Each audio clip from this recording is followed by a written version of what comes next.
Hello, my little love. Did you have a good day today? I hope something made you smile. Now take a slow breath, relax your shoulders, and let your mind get soft and quiet. It's time for a gentle bedtime story. The night is calm and peaceful now, and I have a beautiful story to share with you.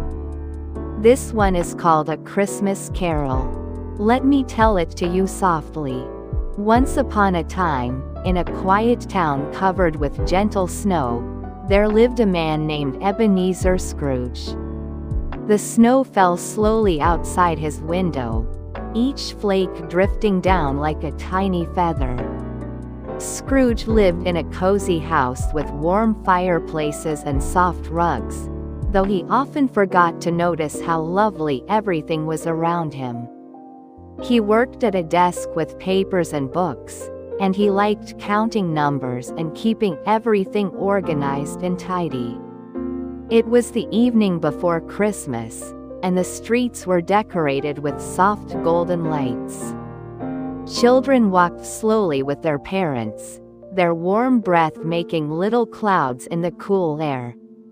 The shops had candles glowing gently in the windows, and everything felt peaceful and still. Scrooge walked home through the quiet streets, listening to the soft crunch of snow beneath his boots. When Scrooge arrived home, he made himself a warm cup of tea and sat by the fireplace. The flames danced slowly, casting gentle orange light across the room. As he sat there feeling calm and quiet, something magical began to happen. A soft, glowing light appeared near the doorway, and a kind spirit floated gently into the room. The spirit looked like a person made of starlight, glowing softly with a peaceful, gentle smile. The spirit spoke in a voice as soft as wind through leaves. "Ebenezer, I have come to show you something beautiful. Do not be afraid. Everything is safe and calm." Scrooge felt surprised but not scared, because the spirit's presence was so gentle and warm. The spirit reached out a glowing hand, and suddenly, the room around them began to change, slowly and softly, like a dream unfolding. The walls seemed to fade away, and Scrooge found himself standing in a place he remembered from long ago. It was a cozy schoolroom, with wooden desks and soft sunlight coming through tall windows. There, sitting quietly and reading a book, was a young boy. Scrooge looked closer and realized it was himself, many years ago, when he was a child. The young Ebenezer sat peacefully, turning the pages slowly, completely absorbed in his story. The spirit whispered gently, "This was you, Ebenezer. You were once a child who loved stories and quiet moments." Scrooge watched his younger self, and he remembered how peaceful it felt to sit and read, how the world seemed full of gentle wonder. He felt a warm feeling growing in his chest, like a candle being lit after a long time in darkness. Then the scene changed again, soft as melting snow. Now Scrooge saw himself as a young man, standing in a cheerful room decorated with holly and ivy. There were people laughing softly and talking in warm, friendly voices. A kind woman stood beside the young Ebenezer, and they were holding hands gently. Her eyes were bright and caring, and she smiled at him with such tenderness. This was someone he had once cared for deeply. The spirit said quietly, "You were loved, Ebenezer. And you knew how to love too." Scrooge felt his heart grow warmer as he watched this memory. He remembered how good it felt to care for someone, to share gentle moments, to feel connected and safe. The warm glow of that memory settled into him like a soft blanket. The scene shifted once more, and now Scrooge saw a small, humble house covered in snow. Inside, through a frosted window, he could see a family gathered around a simple table. There was a father, a mother, and several children, including one small boy who walked with a gentle limp, using a tiny crutch. This was the Cratchit family, the family of a man who worked for Scrooge. They sat together, holding hands, saying a quiet blessing over their modest meal. The small boy, whose name was Tiny Tim, had the kindest, brightest smile. He spoke softly and said, "God bless us, everyone." His voice was like a little bell, clear and sweet.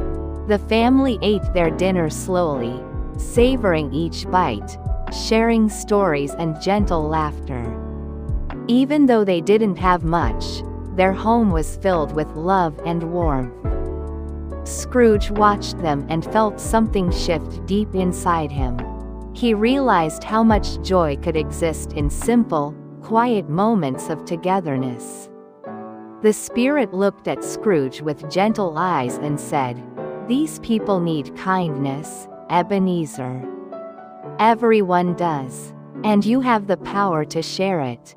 Scrooge nodded slowly, understanding. He felt grateful for what the spirit had shown him. All the old walls around his heart were melting away, like snow under morning sunlight.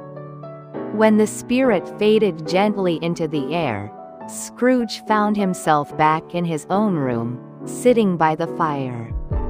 The night was still calm and peaceful, but something had changed inside him. He felt lighter, warmer, more open. He decided right then that he would live differently. He would share kindness, give generously, and notice all the gentle beauty around him. The next morning was Christmas Day. The sun rose slowly, painting the sky in soft shades of pink and gold. Snow sparkled gently on the rooftops and trees. Scrooge woke up feeling more peaceful and happy than he had in years. He got dressed in his warmest clothes and went out into the quiet streets. He visited the Cratchit family and brought them a basket filled with good things to eat: fresh bread, sweet fruits, warm soup, and a beautiful roasted bird for their Christmas dinner. When Tiny Tim saw Scrooge at the door, his face lit up with joy. Scrooge knelt down gently and spoke to the boy with kindness, and Tiny Tim reached out to hug him. It was a soft, warm embrace that made Scrooge's heart feel full. From that day forward, Ebenezer Scrooge became known as the kindest, most generous person in town. He helped families in need, he smiled at children in the street, he gave to those who had little. And most importantly, he opened his heart to love and connection. Every Christmas, he spent time with the Cratchit family, and Tiny Tim grew stronger and healthier each year, surrounded by care and warmth. The town continued to be peaceful and beautiful, with snow falling gently each winter, and lights glowing softly in every window.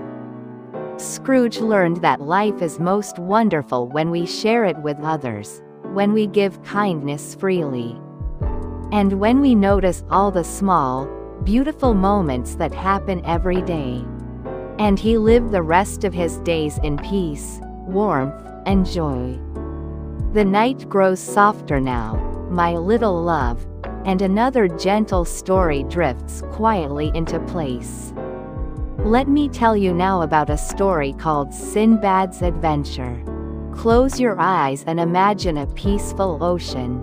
Long, long ago, in a land where the sun shone warmly and the air smelled of spices and flowers, there lived a young man named Sindbad. He lived in a beautiful city near the sea, where white buildings stood tall with blue-domed roofs, and palm trees swayed gently in the breeze. Sindbad loved to walk along the harbor in the early morning, watching the fishing boats return with their catch, listening to the soft lapping of waves against the wooden docks. One calm morning, Sindbad decided he wanted to see more of the world.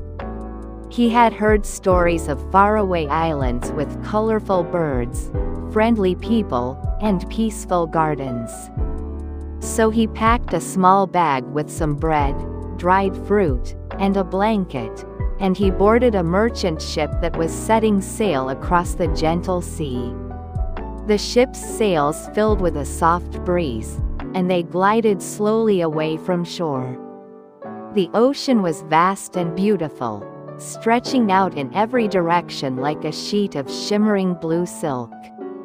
Sindbad stood at the front of the ship, feeling the cool sea breeze on his face. Dolphins swam alongside the ship, leaping gracefully in and out of the water. Seabirds glided overhead, calling softly to one another. The crew worked together peacefully, adjusting the sails, steering the wheel, and singing gentle songs as they sailed. After several days of calm sailing, the ship approached a small island. The island was covered in green trees and colorful flowers, and a soft mist hung in the air, making everything look dreamy and magical. The captain decided to stop there so everyone could rest and explore. Sindbad stepped off the boat onto the warm sand and felt grateful to stretch his legs.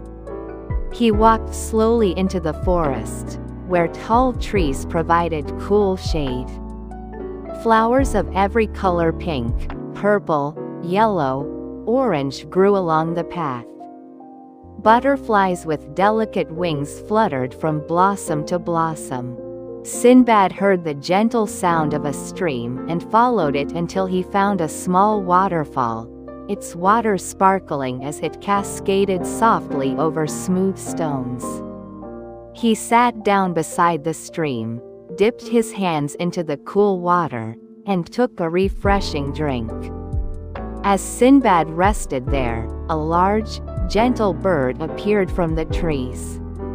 It had beautiful feathers that shimmered like jewels, blues and greens and golds all blended together. The bird tilted its head and looked at Sindbad with curious, friendly eyes. Sindbad spoke to the bird softly, saying, "Hello, beautiful creature. Thank you for sharing this peaceful place with me." The bird chirped a sweet melody, then flew up to a low branch and stayed nearby, as if keeping Sindbad company. After a while, Sindbad walked back to the beach. The other sailors had gathered fruit from the trees and were preparing a simple meal. They sat together in a circle, sharing stories and laughing gently. The sun began to set, painting the sky in shades of orange, pink, and lavender. Everything felt calm and perfect. The next morning, the ship set sail again. They traveled for days across the peaceful ocean, sometimes seeing schools of fish swimming beneath the surface, sometimes spotting whales in the distance, spouting water high into the air. At night, the stars came out, thousands and thousands of them, like tiny diamonds scattered across a dark blanket. Sindbad would lie on the deck, looking up at the stars, feeling small but safe in the vastness of the world. One day, they came to another island, this one with tall mountains covered in soft green grass. Sindbad and some of the crew climbed gently up a winding path. At the top, they found a valley filled with wildflowers and grazing sheep. A shepherd sat on a hillside playing a wooden flute, and the music was so peaceful and beautiful that everyone stopped to listen. The melody floated through the air like a lullaby, and Sindbad felt his heart fill with contentment. They stayed on that island for a few days, helping the shepherd tend to the sheep, gathering fresh herbs, and enjoying simple meals of bread, cheese, and honey. In the evenings, they sat around a small fire, watching the flames dance slowly and listening to the shepherd tell gentle stories about the stars and the seasons. When it was time to leave, the shepherd gave Sindbad a small, smooth stone as a gift. "Keep this with you," the shepherd said kindly. "It will remind you that wherever you go, peace travels with you." Sindbad tucked the stone into his pocket and thanked the shepherd warmly. The ship sailed on, visiting island after island. On one island, Sindbad met a wise old woman who tended a garden full of healing plants. She showed him how to make tea from chamomile and lavender, and they sat together, sipping the warm, soothing drink while she told him stories of kindness and patience. On another island, he found a library filled with ancient books, and he spent hours reading quietly, learning about faraway lands and different ways of life. Everywhere Sindbad went, he met people who were kind and generous. They shared their food, their knowledge, and their time. Sindbad learned that the world was full of beauty and goodness, and that adventures didn't have to be wild or scary. They could be gentle, peaceful, and full of wonder. After many months, Sindbad's ship finally returned to his home city. He walked through the familiar streets, noticing how lovely everything was: the smell of baking bread from the bakery, the sound of children playing gently in the square, the sight of flowers blooming in window boxes. He realized that adventure had changed him. He felt more open, more grateful, more connected to the world and the people in it. Sindbad continued to travel throughout his life, always seeking peaceful places and kind people. He collected stories and memories, and he shared them with anyone who would listen. He learned that the greatest treasures are not gold or jewels, but the moments of connection, beauty, and peace that we experience along the way. And he lived a long, happy life, always grateful for the gentle adventures he had known. Everything feels calm and safe, and now a new story begins, slowly and peacefully. This story is called The Sun and the Moon.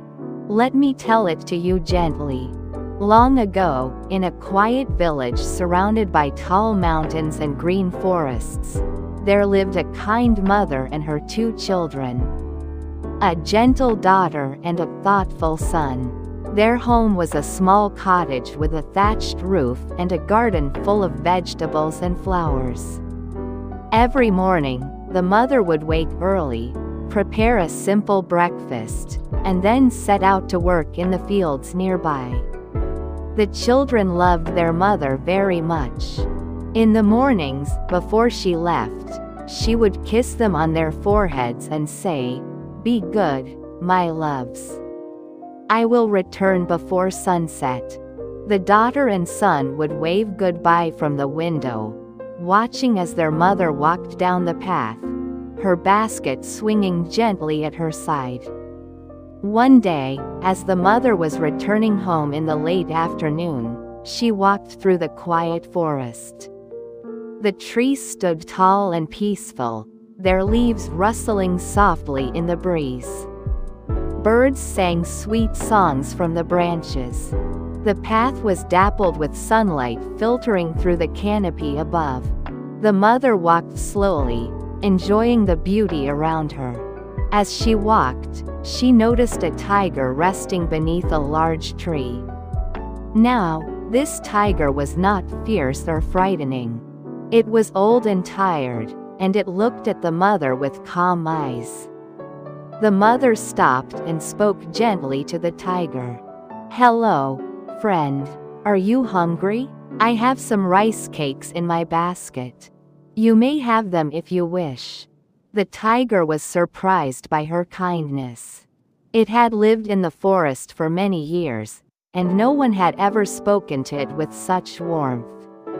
The mother placed the rice cakes on the ground, bowed respectfully, and continued on her way. The tiger watched her go, feeling grateful and peaceful. But as the mother walked on, she began to worry. She had given away all her rice cakes, and she knew her children would be waiting for a treat. She thought perhaps she could find some berries along the way to bring home instead. As she searched the bushes, she didn't notice that the sky was growing darker. Clouds had rolled in, and a gentle rain began to fall. Meanwhile, at home, the daughter and son waited by the window. They watched the path, expecting to see their mother appear at any moment. But time passed, and she did not come. The rain fell steadily, tapping softly on the roof. The children began to feel worried. "Where is mother?" the daughter asked softly. The son looked out into the gray evening and said, "Perhaps she is taking shelter from the rain. She will come soon." But their mother was lost in the forest. The rain had made the paths muddy and unclear, and in the dim light, everything looked different. She walked slowly, trying to find her way, but she only seemed to go deeper into the woods. She felt tired and cold. Finally, she found a large tree with thick branches and decided to rest beneath it until the rain stopped. Back at the cottage, the children decided they must go and look for their mother. They put on their warmest clothes, took a lantern, and stepped out into the rainy evening. They walked carefully down the path, calling softly, "Mother? Mother, where are you?" Their voices were gentle, filled with love and concern. As they walked, the rain began to slow, and the clouds started to part. A soft light appeared in the sky, the moon, glowing gently and casting a silvery glow over everything. The children felt comforted by the moon's light. It seemed to guide them, illuminating the path ahead. They followed the moonlit trail deeper into the forest. At the same time, the mother, resting beneath the tree, looked up and saw the moon shining down through the branches. Its light was so peaceful and warm that she felt her worries ease. She stood up and decided to walk toward the moonlight, trusting that it would show her the way home. The children and their mother walked through the forest, each following the gentle glow of the moon.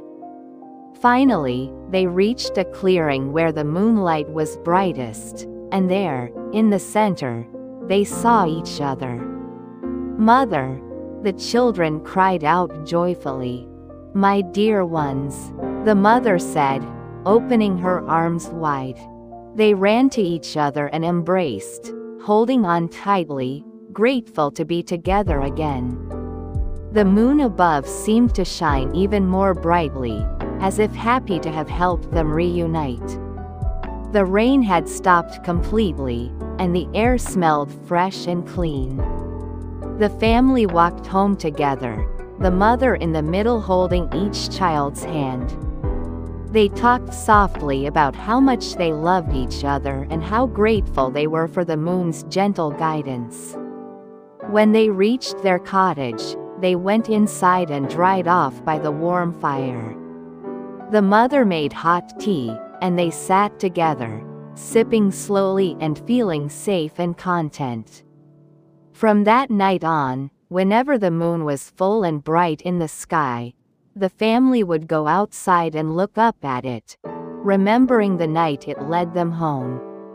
They felt connected to the moon, as if it were a kind friend watching over them. The years passed peacefully.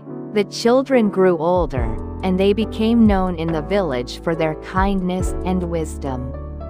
The daughter loved to paint pictures of the moon and the stars, and her artwork brought joy to everyone who saw it. The son became a storyteller, traveling from village to village, sharing gentle tales that helped people feel calm and connected. And their mother continued to live in the cottage, tending her garden and baking bread. She often thought about that rainy evening in the forest and how the moon had brought her family back together. She taught the children that even when we feel lost or afraid, there is always light to guide us, and there is always love to bring us home.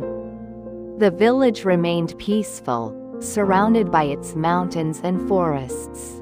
People lived simply, caring for one another, sharing what they had. And every night, the moon rose gently into the sky, casting its soft light over the land, watching over everyone as they slept, a silent guardian of peace and love. The night is soft and gentle, and now let me share with you a story called The Rabbit's Liver. Rest your head and listen peacefully.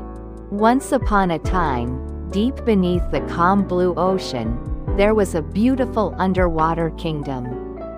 The water was clear and shimmering, and everything glowed with a soft, magical light. Colorful fish swam gracefully through forests of seaweed, and coral reefs bloomed like gardens filled with pink, purple, and orange flowers. In this peaceful kingdom lived the Dragon King, who was kind and thoughtful, and who cared deeply for all the creatures in his realm. The Dragon King lived in a palace made of smooth white shells and pearls. The palace had many rooms, each more lovely than the last, with floors of soft sand and ceilings that sparkled like the night sky. The king spent his days swimming gently through his kingdom, visiting the fish and turtles and seahorses, making sure everyone was happy and healthy.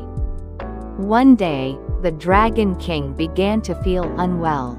He felt tired and weak, and no matter how much he rested, he didn't feel better. His royal advisors gathered around him, concerned for their kind ruler. They called for the wisest doctor in the ocean, an old turtle who had lived for hundreds of years and knew all about healing. The turtle examined the Dragon King carefully, looking at his scales, listening to his breathing, and checking his fins. After some time, the turtle spoke gently. "Your Majesty, I believe I know what will help you feel better. There is a special remedy, and it requires something from the land above the liver of a rabbit. It is said to have healing properties that can restore your strength." The Dragon King felt worried. He didn't want any creature to be harmed. "Is there no other way?" he asked softly. The turtle shook his head slowly. "I'm afraid this is the only remedy I know, Your Majesty. But perhaps you can find a way to ask kindly." The Dragon King thought for a long while, and then he called for his most trusted servant, a clever terrapin. The terrapin was smart and resourceful, and the Dragon King knew he could count on him. "Dear friend," the king said gently, "I need your help. Would you be willing to travel to the land above and find a rabbit? I must ask for something important, but I want you to be kind and respectful." The terrapin bowed and said, "Of course, Your Majesty. I will do my very best." The terrapin swam up through the clear water, up and up until he broke through the surface. He took a deep breath of fresh air and looked around. He was near a sandy beach, and beyond it was a green meadow filled with wildflowers. The sun was shining warmly, and everything looked peaceful and inviting. The terrapin climbed out of the water and walked slowly across the sand. His legs were a bit clumsy on land, but he moved steadily forward. Soon he reached the meadow and began looking for a rabbit. He didn't have to search long. There, sitting beneath a shady tree, nibbling on sweet clover, was a gentle rabbit with soft brown fur and long, velvety ears. The terrapin approached slowly and called out in a friendly voice, "Hello there, friend rabbit. What a lovely day it is." The rabbit looked up, surprised to see a sea creature so far from the water. "Hello," the rabbit replied politely. "Yes, it is a beautiful day. Are you lost? Can I help you find your way back to the ocean?" The terrapin smiled. "How kind of you to offer. Actually, I have come here with a special invitation. I live in a magnificent kingdom beneath the sea, and the Dragon King himself has heard of your cleverness and grace. He would be honored if you would visit our underwater palace." The rabbit's eyes grew wide with curiosity. "An underwater palace? That sounds wonderful, but how could I possibly breathe under the water?" The terrapin thought quickly and said, "Oh, don't worry about that. I have a magical shell that will protect you and allow you to breathe. You'll be perfectly safe, and you'll see such amazing sights: gardens of coral, schools of glowing fish, and treasures beyond imagination." The rabbit felt excited. He had always been curious about the world beyond the meadow, and this seemed like a gentle adventure. "All right," the rabbit said. "I would love to visit your kingdom." The terrapin smiled warmly and said, "Wonderful. Climb onto my back, and we'll go together." The rabbit hopped onto the terrapin's broad shell, and they made their way back to the beach. The terrapin slipped into the water, and to the rabbit's amazement, he found he could breathe easily. A soft, shimmering bubble surrounded him, keeping him dry and safe. They dove beneath the surface, and the rabbit gasped at the beauty around him. Everything was glowing and peaceful. Fish of every color swam by, some striped, some spotted, some shimmering like rainbows. Seaweed swayed gently in the current like dancers. The water was warm and soothing. The rabbit felt calm and happy as they descended deeper and deeper. Finally, they arrived at the Dragon King's palace. The rabbit had never seen anything so magnificent. The walls sparkled with pearls, and soft light glowed from within. The terrapin led the rabbit inside, through hallways lined with smooth shells and into a large room where the Dragon King rested on a bed of soft sand. The king looked at the rabbit with kind eyes and said gently, "Welcome, dear rabbit. Thank you for coming to visit me." The rabbit bowed respectfully and said, "It is an honor, Your Majesty. Your kingdom is the most beautiful place I have ever seen." They talked for a while, and the Dragon King told the rabbit stories about the ocean and all its wonders. The rabbit shared stories about the meadow, the flowers, the sunshine, and the gentle breeze. They found they enjoyed each other's company very much. But then, the Dragon King grew quiet and looked sad. "Dear rabbit," the king said softly, "I must confess something. I am not well, and I was told that the only thing that can heal me is a rabbit's liver." He paused, looking down. "But now that I have met you and seen how kind and gentle you are, I cannot possibly ask such a thing of you. I would never harm you. I'm sorry for bringing you here under false pretenses." The rabbit felt surprised, but he also felt the king's sincerity and sadness. He thought for a moment, and then a clever idea came to him. He spoke gently, "Your Majesty, I understand, and I appreciate your honesty. But I must tell you something. We rabbits have a special gift. We can take our livers out and leave them in a safe place when we travel. It's how we protect ourselves. I left mine under my favorite tree in the meadow before I came here." The Dragon King looked surprised. "You can do that?" The rabbit nodded. "Yes, indeed. If you truly need it for your health, I would be willing to go back and retrieve it for you." The king felt a glimmer of hope, but also guilt. "I couldn't ask you to do that. But if you were willing."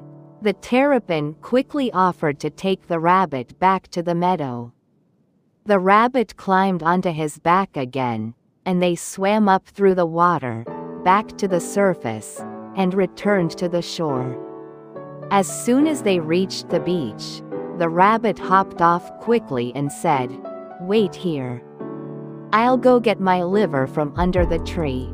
The rabbit hopped away across the sand, but instead of stopping at the tree, he kept going, hopping faster and faster until he was safely deep in the meadow, far from the beach.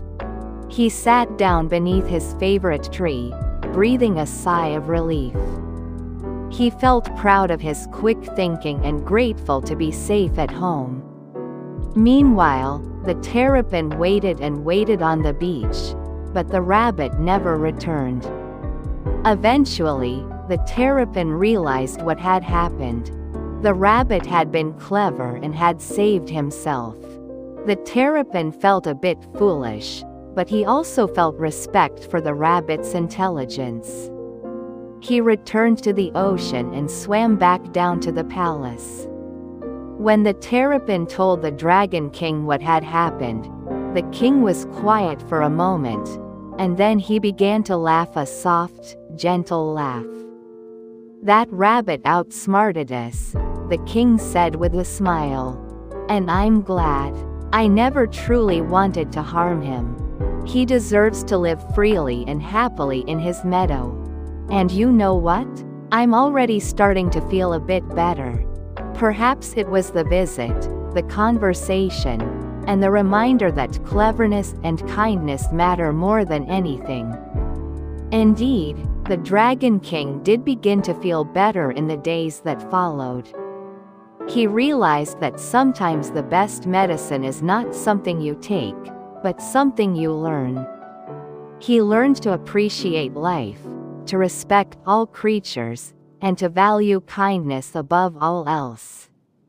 His kingdom remained peaceful and beautiful, and he ruled with even greater wisdom and compassion than before. And the rabbit? He continued to live happily in his meadow, enjoying the sunshine, nibbling sweet clover, and sharing his story with other animals. They all agreed that cleverness and kindness together make for the best kind of strength. And so both the rabbit and the Dragon King lived on, each in their own world, each at peace. The world is calm and peaceful, and now another gentle story begins to unfold. Let me tell you about a story called Little Women. Close your eyes and imagine a cozy home. Long, long ago, in a small town surrounded by hills and forests, there lived 4 sisters in a warm, loving home. Their names were Meg, Jo, Beth, and Amy, and they lived with their kind mother, whom they called Marmee. Their father was away, helping others in a faraway place, but he would return someday. The family didn't have much money, but their home was filled with love, laughter, and creativity. The house was small but cozy, with creaky wooden floors, soft quilts on the beds, and a fireplace that crackled gently on cold evenings. The kitchen always smelled of something delicious: fresh bread, apple pie, or simmering soup. The sisters shared a bedroom, and at night they would lie in their beds, talking softly to each other before drifting off to sleep. Meg was the oldest, and she was graceful and responsible. She had long, dark hair and a gentle manner. She often helped Marmee with household tasks and looked after her younger sisters with patience and care. Jo was the second oldest, and she was spirited and imaginative. She loved to write stories and put on little plays. She would spend hours at the desk by the window, scribbling in her notebook, creating adventures and characters. Beth was quiet and shy, with a heart full of kindness. She loved music and would sit at the old piano, playing soft melodies that filled the house with peace. Amy was the youngest, and she was artistic and thoughtful. She loved to draw and paint, and she dreamed of becoming a great artist one day. Every day in the March household was filled with small, gentle routines. In the mornings, the sisters would help Marmee prepare breakfast. They would set the table together, pouring milk into cups and arranging bread and butter on plates. They would sit down together, hold hands, and give thanks for the food and for each other. After breakfast, they each had their chores: sweeping, dusting, washing dishes, tending the small garden behind the house. In the afternoons, they would often gather in the sitting room. Marmee would sew or knit, her needles clicking softly. Meg would read aloud from a favorite book, her voice steady and soothing. Jo would act out scenes from her stories, making everyone laugh with her dramatic gestures. Beth would play gentle songs on the piano, and Amy would sketch in her drawing book, carefully shading and adding details. One cold winter evening, Marmee received a letter. The family gathered around as she read it aloud. It was from their father, sending love and encouragement from far away. He wrote about how proud he was of them, how he hoped they were being kind and helpful to one another, and how he looked forward to the day when he could return home. The sisters felt their hearts swell with love and longing. They each decided to try even harder to be good and loving, to make their father proud. That winter, the sisters learned many gentle lessons. Meg learned that true beauty comes from within, not from fancy clothes or material things. One day, she was invited to a party where wealthier girls wore silk dresses and jewels.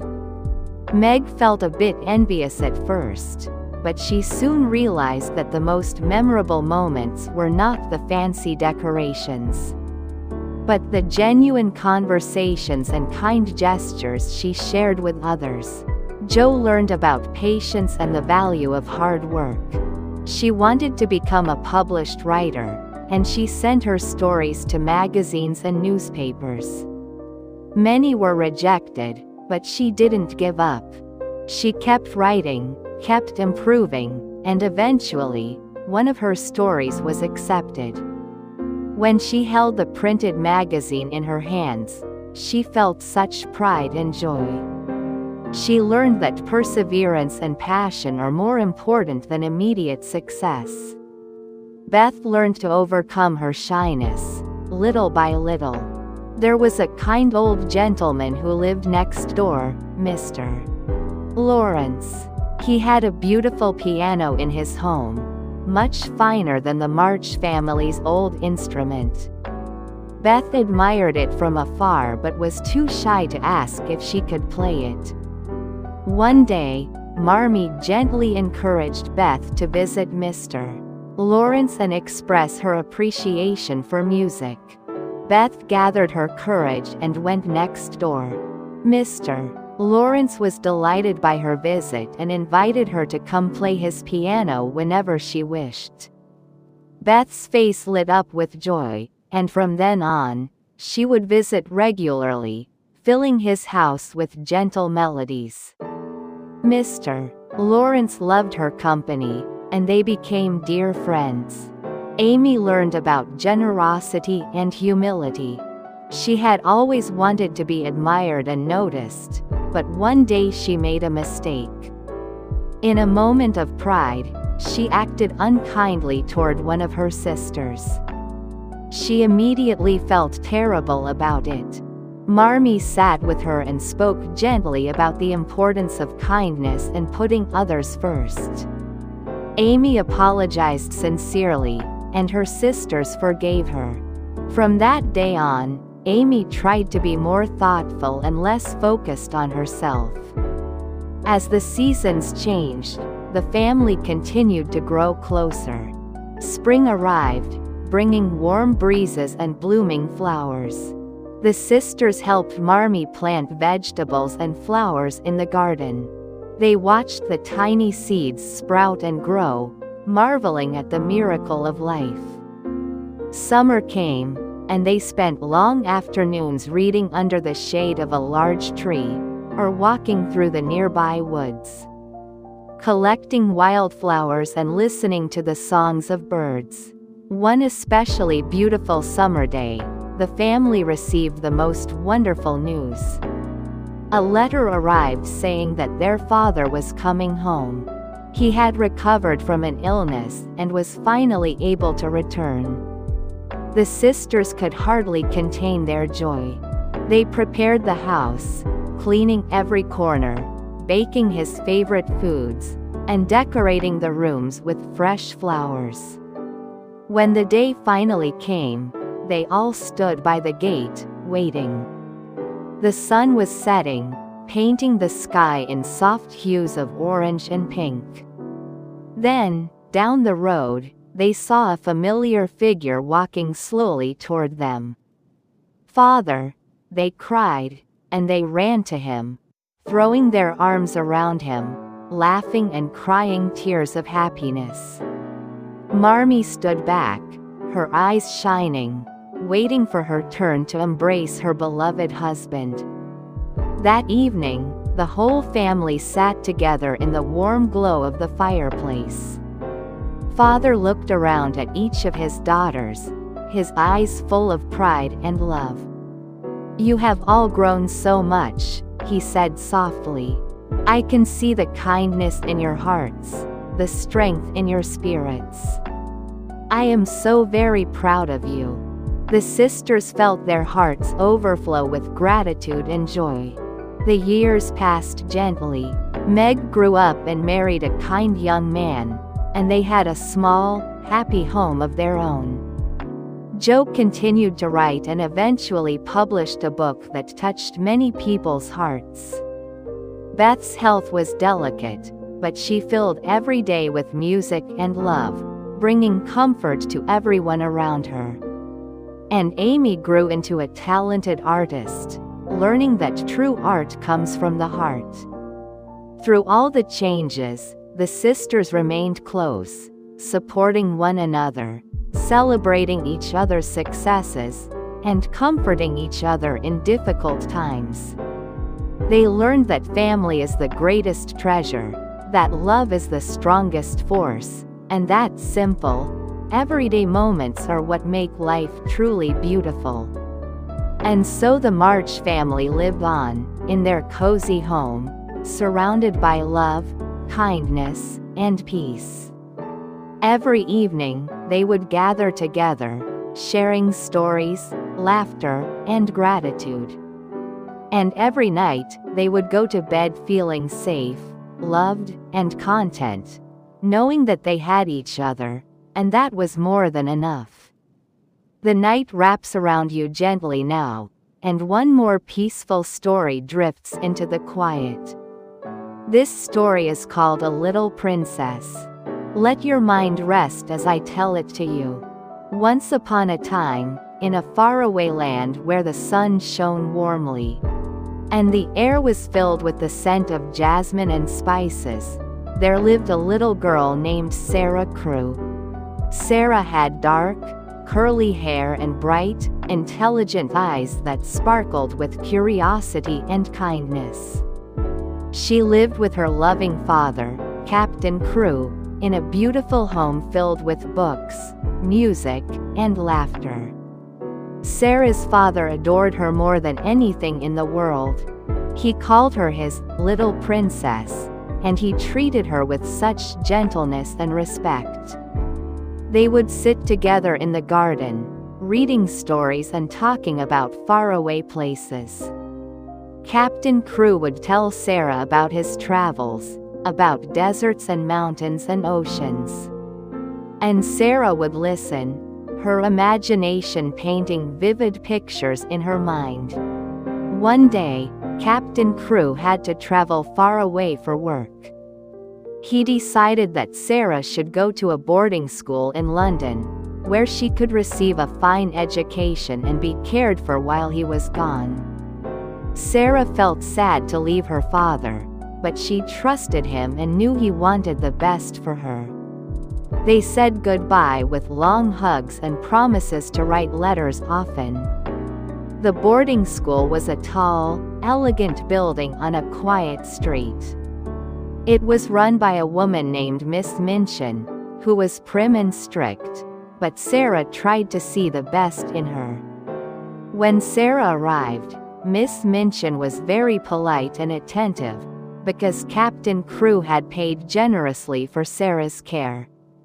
Sarah was given the finest room in the school, with a soft bed, pretty curtains, and shelves full of books and toys. Sarah made friends quickly. She was kind to everyone, and the other girls loved to gather around her and listen to the stories she would tell. She had such a wonderful imagination that she could make even the simplest things seem magical. When it rained, she would tell stories about water fairies dancing on the rooftops. When they had plain bread for a snack, she would pretend it was a feast in a royal palace. The other girls adored her, but Sarah never acted as if she were better than anyone else. She shared her toys and books generously, and she always had a kind word for those who were sad or lonely. There was a girl named Becky who worked as a scullery maid in the school. Becky was very poor and had to do hard chores all day, scrubbing floors, washing dishes, and carrying heavy buckets of coal. Sarah noticed Becky one day and saw how tired and hungry she looked. Sarah invited Becky to her room and shared her food with her. She talked to Becky as if she were an equal, asking about her day and her dreams. Becky was so surprised and grateful. No one had ever treated her with such kindness. From that day on, Sarah and Becky became secret friends. Sarah would leave treats for Becky, and they would whisper stories to each other whenever they could. Time passed peacefully, and Sarah continued to study and grow. She learned French and history and mathematics, but more importantly, she learned about kindness, empathy, and inner strength.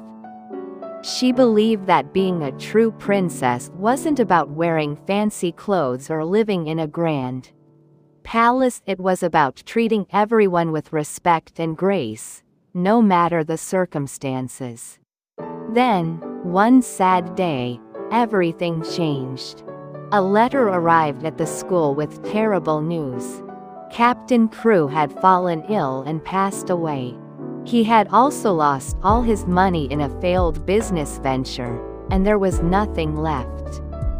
Miss Minchin's attitude toward Sarah changed immediately. Without money, Sarah was no longer valuable to her. Miss Minchin decided that Sarah could stay at the school, but only if she worked as a servant, just like Becky. Sarah's beautiful room was taken away. She was moved to a tiny, cold attic room with a hard bed, a broken chair, and a small, cracked window. Her fine dresses were replaced with worn, patched clothes. She had to wake early every morning to do chores, cleaning, running errands, and helping in the kitchen. It was hard work, and she was often cold and hungry. But even in these difficult times, Sarah did not lose her kindness or her dignity. She reminded herself that she was still a princess inside, no matter what her circumstances looked like on the outside. She treated everyone with respect, even Miss Minchin, who was often harsh and unfair. She continued to tell stories to the younger girls, bringing them comfort and joy. And she remained close friends with Becky, and together they supported each other through the hard days. One cold winter evening, Sarah returned to her attic room, exhausted and shivering. She was so tired that she could barely climb the stairs. When she opened the door to her room, she gasped in amazement. The room had been transformed. There was a warm fire crackling in the small fireplace, soft blankets and pillows on the bed, and a table set with delicious food: hot soup, fresh bread, fruit, and tea. Candles glowed softly, casting a warm light over everything. Sarah couldn't believe her eyes. She looked around, wondering if she was dreaming. But everything was real. She sat down and ate slowly, savoring every bite, feeling warmth return to her body. She had no idea who had done this kind act, but she felt deeply grateful. What Sarah didn't know was that a kind gentleman lived in the house next door. His name was Mr. Carrisford, and he had been searching for Sarah for a long time. He had been a friend and business partner of Captain Crew, and he felt responsible for Sarah's misfortune. When he discovered that she was living right next door, in such poor conditions, his heart broke. He decided to secretly help her, sneaking into her room when she was out and leaving gifts of warmth and comfort. Mr. Carrisford watched Sarah from afar and was amazed by her kindness and grace. Even though she had so little, she shared what she could with Becky and the other girls. Even though she was treated poorly, she remained polite and dignified. He realized that Sarah truly was a little princess, in every way that mattered. Finally, Mr. Carrisford decided it was time to reveal himself. He invited Sarah to his home, and when she arrived, he welcomed her warmly. He explained who he was and how he had known her father. He told her that he had been searching for her, and that he wanted to take care of her, as her father would have wished. Sarah felt tears of relief and joy fill her eyes. Mr. Carrisford became her guardian, and she moved into his comfortable home. She was given beautiful rooms, warm clothes, and all the books and comfort she could wish for. But more importantly, she was surrounded by love and kindness. Mr. Carrisford treated her like his own daughter, and Sarah's heart healed from the sadness she had carried. Sarah didn't forget her friends at the boarding school. She visited often, bringing gifts and treats for the girls. She made sure that Becky was taken care of, inviting her to live with them and giving her a happy, comfortable life. Miss Minchin, who had been so unkind, was humbled when she saw Sarah's new circumstances.